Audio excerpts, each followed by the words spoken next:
ఓం శాంతి. మధురమైన పిల్లలారా, మీ ఈ రికార్డు సంజీవిని మూలిక. దీనిని ఆన్ చేసి మోగించటం వల్ల మీ బెంగలు అంటే ఉదాసీనత తొలగిపోతుంది. ప్రశ్న: స్థితి చెడిపోవటకు కారణమేమిటి? ఏ యుక్తి ద్వారా స్థితి చాలా బాగుంటుంది? జవాబు: స్థితి చెడిపోవటకు కారణాలు జ్ఞాన డ్యాన్సు చెయ్యరు. వ్యర్థ ప్రలాపాలతో సమయాన్ని పోగొట్టుకుంటారు. ఇతరులకు దుఃఖం కలిగించినందున దాని ప్రభావం స్థితిపై పడుతుంది. స్థితి బాగుండాలి అంటే మధురంగా నడుచుకోవాలి. స్మృతిపై పూర్తి గమనం ఉంటే రాత్రి నిద్రించేందుకు ముందు కనీసం అర్ధగంట స్మృతిలో కూర్చొని మళ్ళీ ఉదయం లేస్తూనే స్మృతి మరియు స్థితి బాగుంటుంది. పాట: నా మనోద్వారం వద్దకు ఎవరొచ్చారు? ఓం శాంతి. ఈ రికార్డు పిల్లల కొరకు బాబా తయారు చేయించారు. దీని అర్థం కూడా పిల్లలు తప్ప ఇంకెవ్వరికీ తెలుసుకోలేరు.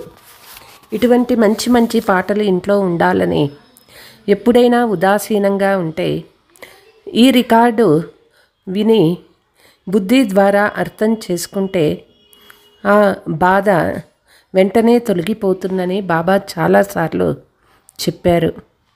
ఈ రికార్డు కూడా సంజీవిని మూలిక. బాబా ఆదేశమైతే ఇస్తారు, కానీ పిల్లలు దానిని అమలుపరచాలి. ఇప్పుడు ఈ పాటలో అందరి మనస్సులోకి ఎవరు వచ్చారు అని ఎవరంటారు? వచ్చి జ్ఞాన డ్యాన్సు చేసేవారు గోపికలు కృష్ణుని నృత్యం చేయించేవారని అంటారు. నిజానికి అది లేనే లేదు. ఇప్పుడు బాబా ఓ శాలిగ్రామ్ పిల్లలారా అని అంటూ ఉన్నారు. అంటే అందరికీ చెప్తూ ఉన్నారు కదా, స్కూల్ అంటే స్కూలే, అక్కడ చదివిస్తారు. ఇది కూడా ఒక స్కూలే. మన హృదయంలో ఎవరి స్మృతి వస్తుందో పిల్లలు మీకు తెలుసు. ఇతర మనుషులెవ్వరి బుద్ధిలోనూ ఈ విషయాలు లేవు. ఈ ఒక్క సమయంలో మాత్రమే పిల్లలు మీకు వారి స్మృతి ఉంటుంది. ఇతరులెవ్వరూ వారిని స్మృతి చెయ్యరు. తండ్రి చెప్తారు, మీరు ప్రతిరోజు నన్ను స్మృతి చేస్తే ధారణ చాలా బాగా జరుగుతుంది. నేను ఎలా ఆదేశిస్తానో అలా మీరు స్మృతి చెయ్యరు. మాయ స్మృతి చెయ్యనియ్యదు. నేను చెప్పినట్లు మీరు చాలా తక్కువగా నడుచుకుంటారు. మాయ చెప్పినట్లు చాలా ఎక్కువగా నడుచుకుంటారు. రాత్రి నిద్రించేందుకు ముందు అర్ధగంట బాబా స్మృతిలో కూర్చోవాలి. మీకు చాలాసార్లు చెప్పారు బాబా, స్త్రీ పురుషులిద్దరూ కలిసి అయినా కూర్చోండి, లేక వేరువేరుగా అయినా కూర్చోండి. బుద్ధిలో ఒక్క తండ్రి స్మృతి మాత్రమే ఉండాలి. కానీ ఇలా చాలా కొద్ది మంది మాత్రమే స్మృతి చేస్తారు. మాయ మరిపింపచేస్తుంది. ఆజ్ఞానుసారం నడవకపోతే పదవి ఎలా పొందుతారు? బాబాను చాలా స్మృతి చేయాలి. శివబాబా సర్వ ఆత్మల తండ్రి మీరే. అందరికీ మీ ద్వారానే వారసత్వం లభిస్తుంది. పురుషార్థం చెయ్యని వారికి కూడా వారసత్వం లభిస్తుంది. ఎందుకంటే బ్రహ్మాండానికి అందరూ అధికారులుగా ఏమో అవుతారు. ఆత్మలందరూ డ్రామా అనుసారము నిర్వాణ ధామంలోకి వచ్చేస్తారు. భలే ఏ పురుషార్థం చేయకున్నా వచ్చేస్తారు. అర్ధకల్పం భక్తి చేసిన బాబా మార్గదర్శకునిగా రానంత వరకు ఎవ్వరూ వాపస్ వెళ్ళలేరు. ఎందుకంటే దారి ఎవ్వరూ చూడనే లేదు. చూచి ఉంటే వారి వెనక అందరూ దోమల వలె వెళ్ళేవారు. మూలవతనం అంటే ఏమిటో కూడా ఎవ్వరికీ తెలియదు. ఇది తయారైన డ్రామా అని, ఇదే రిపీట్ అవుతుందని మీకు తెలుసు. ఇప్పుడు పగటిపూట కర్మయోగులుగా అయ్యి వృత్తి వ్యాపారాదులలో నిమగ్నం అవ్వాలి. భోజనం తయారు చేయడం మొదలైన కర్మలన్నీ చేయాలి. వాస్తవానికి కర్మ సన్యాసమనుట తప్పు. కర్మ చేయకుండా ఎవ్వరూ ఉండలేరు. కర్మ సన్యాసులని అసత్యమైన పేరు పెట్టుకుంటారు. కనుక పగలు వృత్తి వ్యాపారాదులు భలే చేసుకోండి. రాత్రుళ్ళు ఉదయాలు తండ్రిని బాగా స్మృతి చెయ్యండి. ఇప్పుడు ఎవరైతే మీ వారిగా చేసుకున్నారో వారిని స్మృతి చేస్తే సహయోగం కూడా లభిస్తుంది. లేకుంటే లభించదు. ధనవంతులకు తండ్రికి చెందిన వారిగా అయ్యేందుకు వారి హృదయం దుఃఖంతో పగిలిపోతుంది. వారికి పదవి కూడా లభించదు. తండ్రిని స్మృతి చేయడం చాలా సులభము. వారు మనకి తండ్రి, టీచర్, గురువు. ఈ ప్రపంచ చరిత్ర భూగోళము ఎలా పునరావృతం అవుతుందనే రహస్యమంతా మనకు తెలిపించారు. తండ్రిని స్మృతి చెయ్యాలి. స్వదర్శన చక్రాన్ని తిప్పాలి. అందరినీ ఇంటికి తీసుకు వెళ్ళేవారు తండ్రి ఒక్కరే. ఇటువంటి ఆలోచనలు చేస్తూ ఉండాలి. రాత్రి పూట నిద్రించినప్పుడు ఈ జ్ఞానము బుద్ధిలో తిరుగుతూ ఉండాలి. ఉదయం లేస్తూనే కూడా ఈ జ్ఞానం స్మృతిలో ఉండాలి. బ్రాహ్మణులైన మనమే దేవతలుగా, తర్వాత క్షత్రియులుగా, వైశ్యులుగా, శూద్రులుగా అవుతాము. మళ్ళీ బాబా వస్తారు. మళ్ళీ మనము శూద్రుల నుండి బ్రాహ్మణులుగా అవుతాము. బాబా త్రిమూర్తి, త్రికాలదర్శి, త్రినేత్రుడు కూడా. మన బుద్ధిని వికసింపచేస్తారు. జ్ఞాన 3వ నేత్రం కూడా లభిస్తుంది. ఇటువంటి తండ్రి ఎవ్వరూ ఉండరు. తండ్రి రచిస్తారు కనుక వారు తల్లి కూడా అయ్యారు. జగదాంబను నిమిత్తంగా చేస్తారు. తండ్రి ఈ శరీరంలో ప్రవేశించి బ్రహ్మ రూపంలో ఆడుతూ పాడుతూ కూడా ఉంటారు. వాకింగ్ కూడా వెళ్తారు. మనము బాబాని స్మృతి ఏమో చేస్తాం కదా. బాబా వీరి రథంలో వస్తారని మీకు తెలుసు. బాప్ దాదా మాతో ఆడుకుంటారని మీరంటారు. ఆటలో కూడా ఈ బాబా స్మృతి చేసే పురుషార్థం చేస్తారు. నేను ఇతని ద్వారా ఆడుకుంటున్నానని శివబాబా చెప్తారు. చైతన్యం కదా. ఇటువంటి ఆలోచనలు ఉంచుకోవాలి. ఇటువంటి తండ్రిపై బలిహారి కూడా అవ్వాలి. భక్తి మార్గంలో మీరు సమర్పణ అయిపోతాము అని పాడుతూ వచ్చారు. ఇప్పుడు తండ్రి చెప్తూ ఉన్నారు, ఈ ఒక్క జన్మలో నన్ను మీ వారసునిగా చేసుకుంటే 21 జన్మలకు మీకు రాజ్య భాగ్యం ఇస్తాను. ఇప్పుడు ఆజ్ఞాపిస్తే ఆ ఆదేశానుసారం నడుచుకోవాలి. అది కూడా గమనించి దానిని బట్టి ఆదేశం ఇస్తారు. ఆదేశానుసారం నడుచుకుంటే మమకారం నశిస్తుంది. అయితే భయపడతారు. బాబా అంటారు, మీరు బలిహారం అవ్వకుంటే నేను వారసత్వం ఎలా ఇవ్వాలి? మీ ధనము ఎవరూ తీసుకోరు. మీ వద్ద ధనం ఉంటే సాహిత్యంలో ఉపయోగించండి అని చెప్తారు. ట్రస్టీలు కదా. బాబా సలహా ఇస్తూ ఉంటారు. బాబా దంతా పిల్లల కొరకే. పిల్లల నుండి ఏమీ తీసుకోరు. కేవలం మమకారం తొలగిపోవాలని యుక్తిగా తెలుపుతారు. మోహము కూడా చాలా గట్టిదే. బాబా చెప్తారు, కోతివలే వారిపై మోహం ఉంచుకుంటారు. అలాగైతే ఇంటింటా మందిరం ఎలా తయారవుతుంది? నేను మిమ్మల్ని కోతి బుద్ధి నుండి విడిపించి మందిరానికి అర్హులుగా చేస్తాను. మీరు ఈ మురికి చెత్త పై మమకారం ఎందుకు పెంచుకుంటారు? ఎలా సంభాళించుకోవాలో బాబా మతం మాత్రమే ఇస్తారు. అయినా బుద్ధిలో కూర్చోదు. ఇదంతా బుద్ధితో చేసే పని. అమృత వేళలో బాబాతో ఎట్లా మాట్లాడాలి? బాబా సలహా ఇస్తారు. బాబా మీరు అనంతమైన తండ్రి, టీచరు. ఈ అనంతమైన ప్రపంచ చరిత్ర భూగోళాలను గురించి మీరొక్కరు మాత్రమే తెలపగలరు. లక్ష్మీనారాయణులు 84 జన్మల చరిత్ర ఎవ్వరికీ తెలియదు. జగదాంబను మాత అని కూడా అంటారు. ఆమె ఎవరు? సత్యయుగంలో ఉండరు. అక్కడ మహారాణి మహారాజులు లక్ష్మీనారాయణులు. వారికి వారి సింహాసనంపై కూర్చునే పిల్లలుంటారు. ఆ సింహాసనంపై కూర్చునేందుకు వారి పిల్లలుగా మనమెలా అవుతాము? ఈ జగదాంబ బ్రాహ్మణి అని, బ్రహ్మ కుమార్తె సరస్వతి అని మనకిప్పుడు తెలుసు. మనుషులకి ఈ రహస్యము తెలియదు. రాత్రి పూట తండ్రి స్మృతిలో కూర్చొని నియమం చాలా మంచిది. నియమాలు తయారు చేసుకుంటే మీకు అపారమైన సంతోషం కలుగుతుంది. తర్వాత ఎలాంటి కష్టము ఉండదు. ఒకే తండ్రి పిల్లలైన మనమంతా సోదరీ సోదరులమని అంటారు. వికారి దృష్టి ఉంచుకోవడం నేరమవుతుంది. నశాలో కూడా సతో రజో తమో గుణాలు ఉంటాయి కదా. తమో గుణపు నశ ఎక్కితే మరణిస్తారు. కొంత సమయమైనా తండ్రిని స్మృతి చేసి తండ్రి సేవ చేసేందుకు వెళ్ళే నియమం ఉంచుకోండి. అప్పుడు మాయా తుఫాన్ రావు. ఆ నశ రోజంతా కొనసాగుతుంది. స్థితి కూడా చాలా రిఫైన్గా అవుతుంది. యోగంతో కూడా లైన్ క్లియర్గా ఉంటుంది. ఇటువంటి రికార్డులు చాలా బాగుంటాయి. రికార్డు వింటూ ఉంటే డ్యాన్స్ చేయడం ప్రారంభిస్తారు. రిఫ్రెష్ అవుతారు.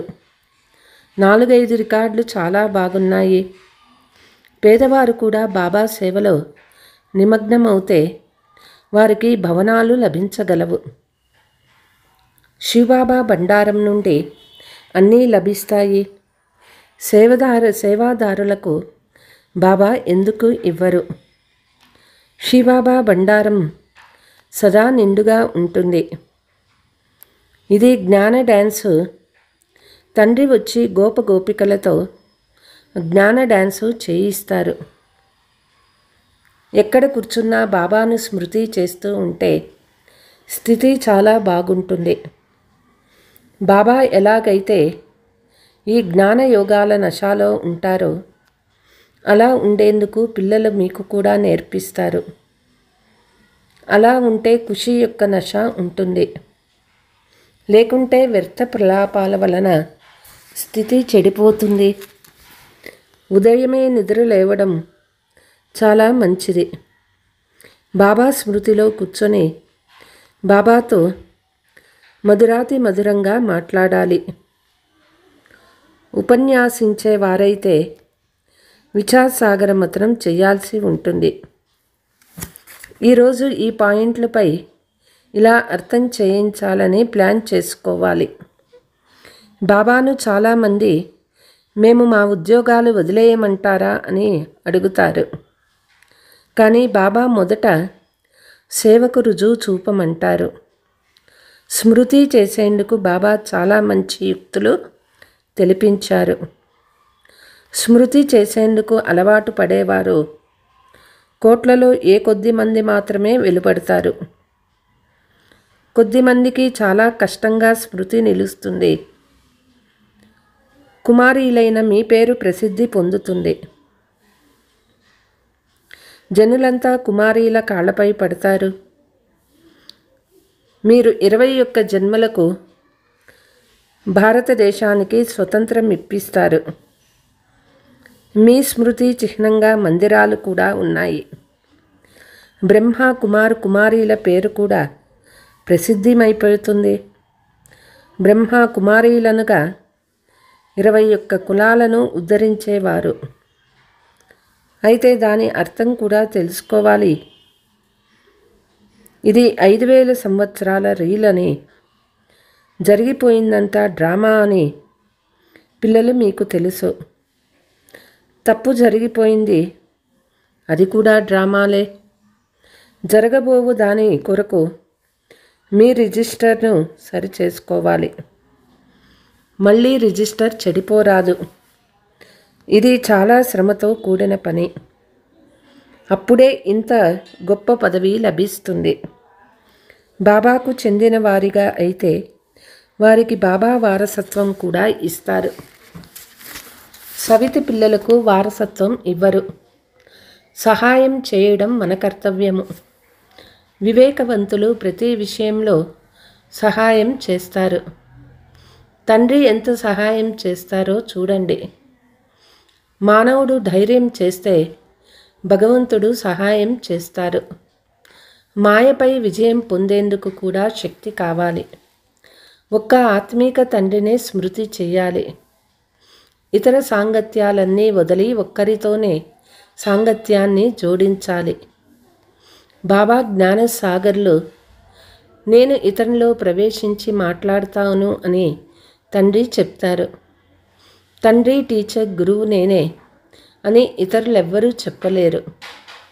బ్రహ్మ, విష్ణు, శంకర్ల రచించేవాడిని నేనే. ఈ విషయాలన్నీ ఇప్పుడు పిల్లలు మీరు మాత్రమే అర్థం చేసుకోగలుగుతారు. అచ్చా, मीठे मीठे सिकीलते बच्चों प्रति मात पिता बाप दादा का याद प्यार और गुड मॉर्निंग. रूहानी बाप की रूहानी बच्चों को नमस्ते. हम रूहानी बच्चों की रूहानी मात पिता बाप दादा को याद प्यार गुड मॉर्निंग डबल नमस्ते. धारण. పాత మురికి మలినాలపై మమకారం ఉంచుకోరాదు. తండ్రి ఆదేశానుసారం నడుచుకుంటూ మీ మమకారాన్ని నిర్మూలించుకోవాలి. నిమిత్తులై ట్రస్టీలుగా ఉండాలి. ఈ అంతిమ జన్మలో భగవంతుని మీ వారసునిగా చేసుకొని వారికి సమర్పణ అవ్వాలి. అప్పుడు 21 జన్మలకు రాజ్యభాగ్యం లభిస్తుంది. తండ్రిని స్మృతి చేసి సేవ చేయాలి. నషాలో ఉండాలి.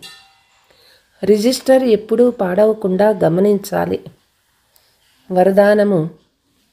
ప్రత్యక్ష ఫలం ద్వారా అతీంద్రియ సుఖాన్ని అనుభూతి చేసే నిస్వార్థ సేవాధారి భవ. సత్యయుగంలో సంగమయుగ కర్మలకు ఫలం లభిస్తుంది.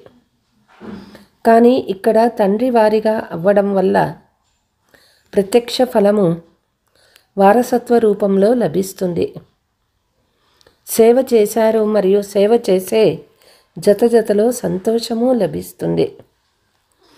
ఎవరైతే బాబా స్మృతిలో ఉండి నిస్వార్థ భావంతో సేవ చేస్తారో వారికి సేవ యొక్క ప్రత్యక్ష ఫలం తప్పకుండా లభిస్తుంది.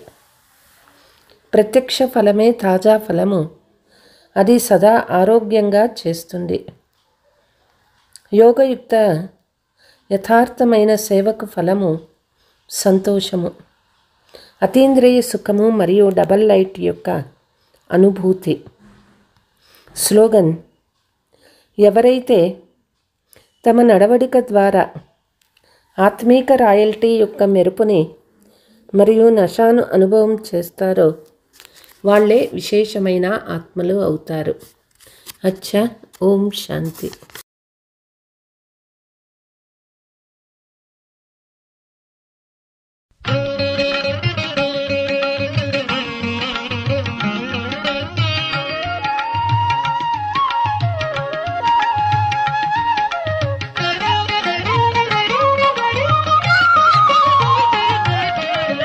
స్వరముల సమ్మేళనం,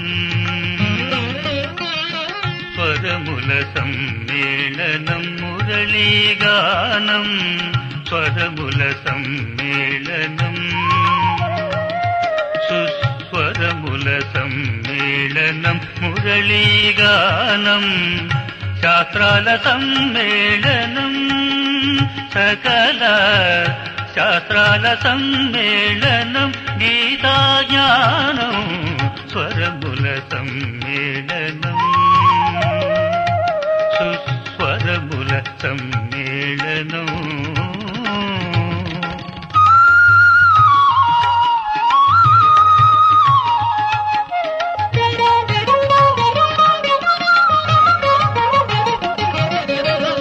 యుగముల సమ్మేళనం, కలి సత్య యుగముల సమ్మేళనం. సంగమయుగము 16 గిరుల పయనము. దివ్య మధువనం ఆత్మ పరమాత్మల సంగమం వరదాన భాగ్యం స్వరముల సమ్మేళనం సుస్వరముల సమ్మేళనం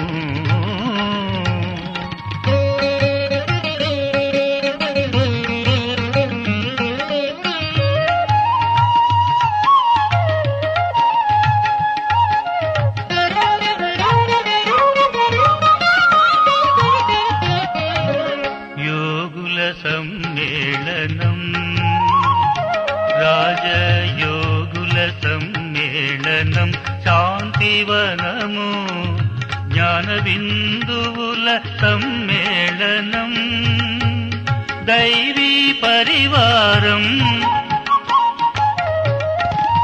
త్యాగతపస్సుల సంకేతము బాబా నిలయం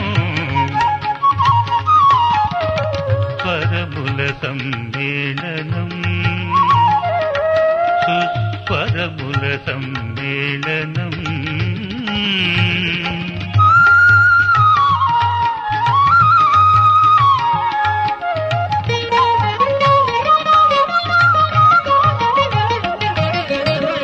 గుణముల సమ్మేళనం దివ్య గుణముల సమ్మేళనం దేవతా ధర్మం శుభభావనల సమ్మేళనం వసుదైక్య భావనం రుద్రయజ్ఞమున యోగుల సమ్మేళనం విశ్వకళ్యాణం స్వరముల సమ్మేళనం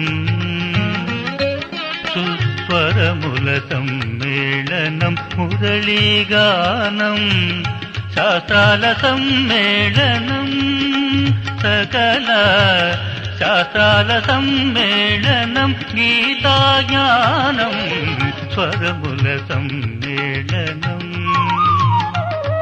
సుస్వరముల సమ్మేళనం